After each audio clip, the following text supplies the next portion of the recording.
president has been lying and lying and lying for quite a long time with regards to the coronavirus, with regard to everything else. But a lot of the people at the time of the news conference, they don't call him out as they should. Earlier, I did a report where he was asked about the tariffs in China, and he consistently says China is paying the tariffs when we know it is the American people who are paying the tariff. That said, Rachel Maddow did a piece today that I think is one of her best pieces in how she spoke about the president, in how she detailed his lies, but more importantly, how she admonished the media as to how they should begin covering him. Check this out, and then we'll take it on the other side. I know we ought to be getting used to this kind of thing by now, but I'm not. This has been prescribed for many years for people to combat malaria, which was a big problem, and it's very effective. It's a strong drug. So we'll see. Fairly effective against SARS. It was, as I understand that, is that a correct statement? It was fairly effective on SARS. John, you've got to be careful when you say fairly effective. It was never done in a clinical trial. They compared it to anything. You've got to be very careful when you say fairly effective. President Trump today, again, just flat out wrong in public about this malaria drug that has gotten stuck in his mind quite some distance from the fact. Yesterday, President Trump proclaimed that that drug had been approved as a coronavirus treatment and would be available almost immediately for use.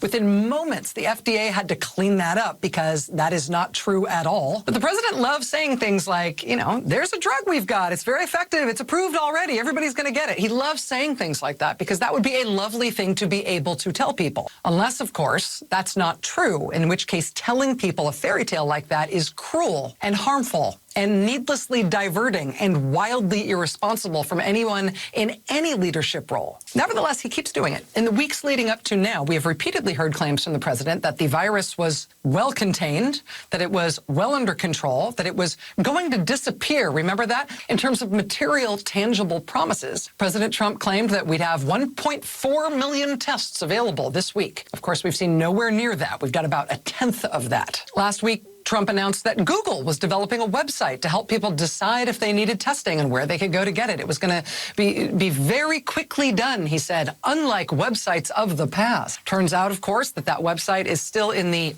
early stages of development, and currently it's only being tested in one part of California, and it's not even really working just for that. President Trump announced this week that the Navy was sending 2 medical ships, one to New York City, one to the West Coast, to help treat patients. He said those ships would be launched over the next week or so, depending on need. That was also wrong. As NBC's Courtney Kuby puts it, quote, it's anybody's guess as to when those ships will come in.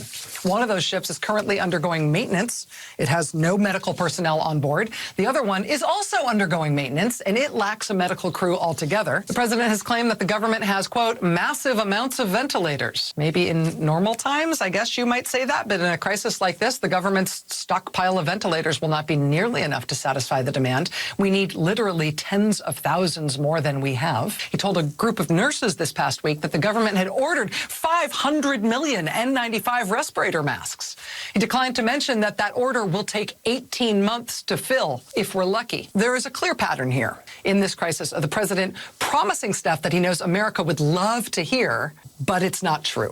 And even stuff that he's saying that he will do, that the federal government will do, he's not doing. And so the specific way in which the president is failing now is clear. We have said from the very beginning, watch what they do, not what they say. We should inoculate ourselves against the harmful impact of these ongoing false promises and false statements by the president by recognizing that when he is talking about the coronavirus epidemic, more often than not, he is lying. Even when he's talking about what he has done or what he will do, he is consistently lying and giving you happy talk that is stuff that the federal government isn't actually doing. And it's making people around the country count on the fact that the federal government is doing that stuff when they're not. I mean, there may be other people in the federal government who are saying things that are true, but these daily briefings from the White House are a litany of things from the president that would be awesome if they were true, if they were happening, but they're not. And so the sooner we come to terms with that, I think the better for all of us. If it were up to me, and it's not, I would stop putting those briefings on live TV. Not out of spite, but because it's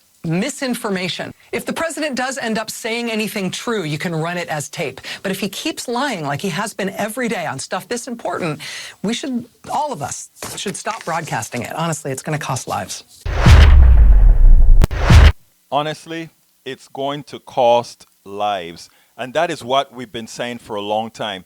The president lying is one thing. Lying about silly things, who cares? But in a pandemic, the one thing you need is a president who's telling the truth, a president who can lead, a president who's putting out information there that people can use to save lives. And what he is doing, as Rachel said, will cost lives.